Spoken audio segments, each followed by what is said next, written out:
అసలు అన్నిటికంటే పాపాల్లో గొప్ప పాపం చెప్పారండి.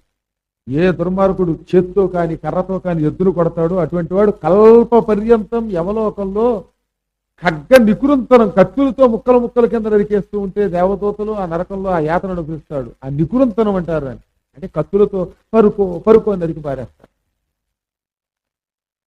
తలకాయ తోక ముక్కల ముక్కల కింద చేపల మార్కెట్లో చేపలు కోసేట్లా కత్తెట్టి అలా కోసి పారేస్తారట అక్కడ యమకింకర్లు.